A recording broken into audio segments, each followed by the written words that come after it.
1,00,000 మంది శివభక్తులతో కలిసి మహారుద్రాక్ష పూజలో పాల్గొనండి. వెంటనే కాల్ చేసి మీ పేరును నమోదు చేసుకోండి. నమస్తే, సుమన్ టీవీకి స్వాగతం. ప్రస్తుతం మనతో ఉన్నారండి ప్రముఖ ఆధ్యాత్మికవేత్త మరియు శ్రీ విద్య ఉపాసకురాలు గీతా కుమార్ అమ్మగారు ఉన్నారు. బోల్డని విషయాలు మనం నివృత్తి చేసుకుందాం అమ్మగారితో మాట్లాడి. అమ్మ నమస్తే. అమ్మ శ్రీ గురుభ్యో నమః, శ్రీ మాత్రే నమః. నమస్తే అమ్మా. అమ్మ మామూలుగా అంటూ ఉంటారు, పుణ్యం కొద్ది పురుషుడు దానం కొద్ది పిట్టలు అంటారు. కానీ కొంతమంది తల్లిదండ్రులకి పిల్లలు ఉంటారు, అబ్బాయి ఎంత అల్లరిగా ఉంటారంటే వాళ్ళకు విరక్తి కలుగుతుంది అనమాట. అంటే కొంతమంది ఎలా ఉంటారు అంటే లైక్ స్పెషల్ కిడ్స్ అంటారు చూడండి, ఆటిజం కానీ ఇలాంటి పిల్లలు అనమాట, అలా పుడతారు. నిజంగానే పెద్దవాళ్ళు చేసే పాపాలు పిల్లలకి తగులుతాయి అంటారు. దీనివల్ల ఇలా పిల్లలు ఇలా అవుతారా? ఇంకొందరు ఇళ్లల్లో ఉంటారమ్మా, ఆడపిల్లలు పెళ్ళిళ్ళు కాకుండా లేకపోతే పెళ్ళిళ్ళు అయిపోయినా వాళ్ళకు ఆ సంసార యోగం అనేది లేకుండా భర్త నుంచి విడిపోవడం ఏదో ఒక విధంగా ఉంటుంది. మామూలుగా అంటారు, ఒకరికంటే సరే ఆ ఇంట్లో ఉన్న ముగ్గురికో లేకపోతే నలుగురికో లేకపోతే ఇద్దరికో అలాగే జరిగింది అంటే తల్లిదండ్రులు చేసిన పాపాలు ఊరకపోతాయా, పిల్లలకి వస్తాయి అంటారు. నిజమేనా ఇదంతా? కర్మ సిద్ధాంతం అనేది నిజమే అమ్మా. తల్లిదండ్రులు చేసిన పాపాలు పిల్లలకి వస్తాయా అని అంటే వస్తాయి. అవి తీవ్రమైన పాపాలు అయినప్పుడు ఖచ్చితంగా పిల్లలకు తగులుతాయి. ఇప్పుడు మీరు అన్నట్టుగా ఫర్ సపోజ్ పిల్లల జీవితాలు బాగలేదు, తల్లి తండ్రి బాధపడాలి. ఎవరి వల్ల బాధపడాలి? పిల్లల వల్ల బాధపడాలని వాళ్ళకి రాసి ఉంది రాతలో. ఖచ్చితంగా పిల్లల జీవితాలు బాగుంది. ఇదంతా ఎలా ఉంటుంది అంటే ఇది సైకిల్ ప్లస్ రిలేటెడ్, ఒకదానికొకటి. అదేదో చెప్తాం కదా, మనం ఇక్కడ ఏదో బాడీలో గాజో వేస్తే మనం వేసి వెళ్ళిపోతాము, అది ఏదో వెనకాల వచ్చే వెహికల్ కి తగిలి ఆ వెహికల్ టైర్ పంచర్ అయ్యి వాళ్ళకి యాక్సిడెంట్ అయ్యి. కానీ ఇదేంటి, నువ్వు వేసిన గాజే, నీ గాజు ఏం చేసింది, ఒక వెహికల్ కి ఇబ్బంది పెట్టి ఆ వెహికల్ యాక్సిడెంట్ అయ్యేలాగా చేసింది. అసలు వాళ్ళకి సంబంధం ఉందా దీంట్లో? ఎవరికి సంబంధం లేదు. ఇక్కడ వేసింది ఎవరు? రోడ్డు పైన వేసినవాడు పాటికి వెళ్ళిపోతాడు, వాళ్ళకి సంబంధం లేదు. అయినా ఎందుకు వాళ్ళకి జరిగింది? కర్మ. ఇక్కడ వీడు వెయ్యాలి, ఇది కర్మ, ఇది డిసైడ్. అది వాళ్ళకి తగలాలి, అది డిసైడ్. అన్ని డిసైడ్ నిర్ణయించబడతాయి. ఇదే డిసైడ్ లో ఒకటి ఉంది లాజిక్, నువ్వు వెయ్యాలి గాజు, అవతల వాళ్ళకి తగలాలి. కానీ ఇక్కడ భగవంతుడి పాత్ర ఉంది అంటే పెద్దదయ్యే యాక్సిడెంట్ టైర్ పంచర్ తో పోతుంది. నీ కర్మ హెవీగా ఉంది, నువ్వు ఈ దాంట్లో కూడా ఆధ్యాత్మిక మార్గాల్లో భగవంతుని పైన ఇదితో లేవు అంటే మేసర్ జరగచ్చు, ప్రాణాలే పోవచ్చు ఆ ఒక గాజు పీస్ వల్ల. భగవంతుడి పాత్ర ఉన్నప్పుడు అది టైర్ పంచర్ తోనే వెళ్ళిపోతుంది. వేసిన వాడు ఖచ్చితంగా వేయాల్సిందే, అది రాస్తుంది. ఇది ఏంటి అంటే ముందే లిఖించబడుతుంది అంటారు కదా, అలాంటివి. ఒకవేళ తల్లి తండ్రి చేసిన పాపం పిల్లలకి ఒకరికి ఉండొచ్చు, అందరూ అలానే ఉన్నారు అంటే పోయిన జన్మలో వీళ్ళు అంటే పోయిన జన్మ అంటే నాట్ ఓన్లీ ఒక జన్మాంతరము వీళ్ళు తీవ్రమైన పాపాలు చేసింటారు. అలాంటి పాపాలు చేసినప్పుడు ఈ జన్మలో ఖచ్చితంగా వాళ్ళు అది అనుభవించాలి.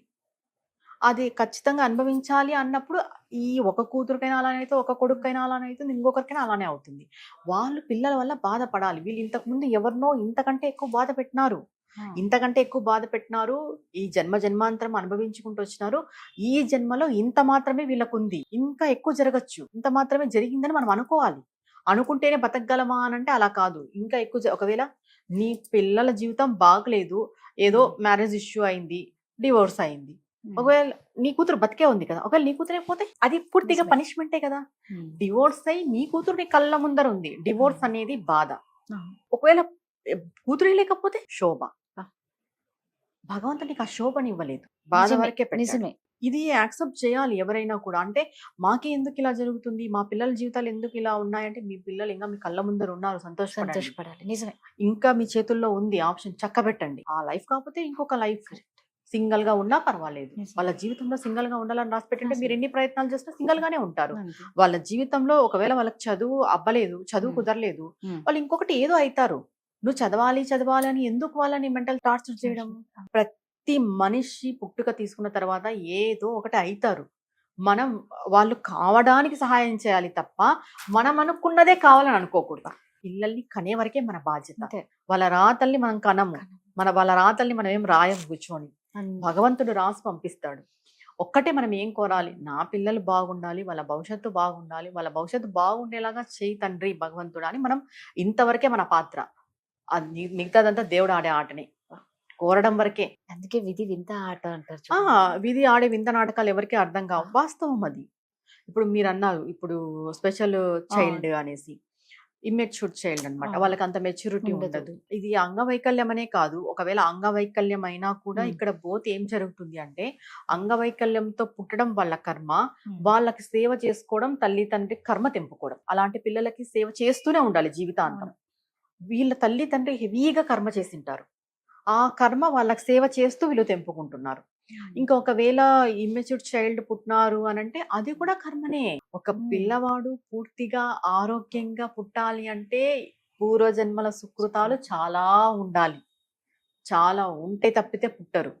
అదంత ఈజీ విషయం కూడా కాదు. ఏ లోపం లేకుండా పుట్టాలంటే మాటలా?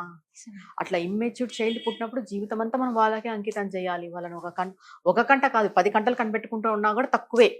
వాళ్ళ కోసం మన ఎఫర్ట్ ఎంత పెట్టాలి? నార్మల్ చైల్డ్ పెట్టినంత అవును. ఏం ఇది కాదు. అవును, కాదు. నార్మల్ చైల్డ్ నార్మల్ గా పెరుగుతారు, పెద్ద అవును. అవుతారు, అది ఓకే. కానీ వాళ్ళ అలా కాదు. వాళ్ళకు ఒక పర్సన్ ఉండాలి ఖచ్చితంగా. Life ఇది long. అంతా కర్మ సిద్ధాంతమే అమ్మా. ఉమ్. అంటే దేవుడు లేడు మాకు అందుకే ఇలా ఇచ్చారు అంటారు. తప్పు. బాధతో అంటారు వాళ్ళు. బాధతో అంటారు. తప్పు. బాధ నేను ఒప్పుకుంటాను. కానీ మీ కర్మ ఎంతుంటే మీకు అట్లా జరుగుతుంది. మీరు ఈ జన్మలో మంచి వాళ్ళు అయిండొచ్చు. నేను ఎవరికైనా చెప్పేది ఒకటి, ఈ జన్మలో మీరు మంచి నిజమే. వాళ్ళు అయ్యొచ్చు, మీరు దాన ధర్మాలు చేయొచ్చు, మీకు మంచి మనసు ఉమ్. ఉండొచ్చు, ఒకరికి హెల్ప్ చేసే గుణం ఉండొచ్చు, మీరు ఒకరిది పట్టించుకోకున్నట్టు మీ బ్రతుకు మీరు బతకచ్చు. ఉమ్. కానీ పోయిన జన్మలలో మీరు ఎట్లాంటి వాళ్ళో మీకు తెలీదు. ఆ జన్మాంతర కర్మనే ఇక్కడ అనుభవిస్తుండేది. ఏదో నువ్వు ఈ జన్మలో చేసుకున్న కర్మ ఇక్కడే అనుభవిస్తున్నావు అనేది కాదు. ఇప్పుడు చాలా మంది కూడా పక్కన వాళ్ళు అలాంటి సఫర్ లో ఉన్నప్పుడు సపోర్ట్ చేయాలి. చేయరు. అవునమ్మా, ఏం చేయాలి, చెప్తారు? చేయరు. తల్లి తండ్రి చేసిన పాపము ఆ. పుణ్యము పిల్లలకు వచ్చింది. వాళ్ళు ఈ జన్మలో ఏం చేసింటారండి? జన్మాంతరం ఉన్నది వాళ్ళకి వచ్చింటుంది.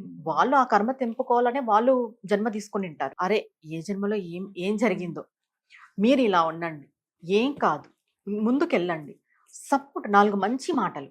వాళ్ళు ఎంత ధైర్యంగా ఫీల్ అవుతారు. ఎప్పుడు కూడా అలాంటి పిల్లలు ఉన్న పేరెంట్స్ కి మనం ధైర్యం ఇవ్వాలి. వాళ్ళు ఎలా ఫీల్ అవ్వాలి అంటే, అబ్బా నా చుట్టుపక్కల బాగున్నారు, నాకు సపోర్ట్ చేసే వాళ్ళు ఉన్నారు, నా పిల్లవాడికి ఏం భయం లేదు, నా పిల్లకి ఏం భయం లేదు, హ్యాపీగా పెరుగుతుంది అనే ఒక అట్మాస్ఫియర్ ని మనం కల్పించాలి. కానీ మనం ఏం చేస్తున్నాం? ఇన్సెక్యూరిటీ. బయటికి పంపిస్తే ఏదో ఒకటి అనడం, ఆ పిల్లవాళ్ళని, తల్లిదండ్రులు లేనప్పుడు ఒక మాట అనడం, పిల్లలు లేనప్పుడు తల్లిదండ్రుల్ని ఏమో మీరు ఏం కర్మ చేశారు, ఆల్రెడీ వాళ్ళకి తెలుసు వాళ్ళు ఏదో కర్మ చేసింటేనే ఇది జరుగుతుందని. మళ్ళీ నువ్వు పోయి చెప్పే అవసరం లేదు వాళ్ళకి. అవునమ్మా. ఒక్కటే ఏం చెప్పాలి, ఏదైతే అది అవ్వని, మనకి భగవంతుడు ఇచ్చినాడు, స్వీకరిద్దాం, ఫేస్ చేద్దాం, నిలబడదాం ధైర్యంగా. అంతే. ఈ మాటలు చెప్పాలి ఎవరికైనా కూడా. నువ్వు కర్మ చేసావు, అంటే వాళ్ళకి తెలీదా కర్మ చేశారు అని? కర్మ చేసింటేనే జన్మ అని అందరికీ తెలుసు. ఏదో కర్మ చేసింటేనే ఇలాంటి లైఫ్ వచ్చిందని అందరికీ తెలుసు. నిజమే. నువ్వు మళ్ళీ వేలెత్తి చూపించే అవసరం లేదు.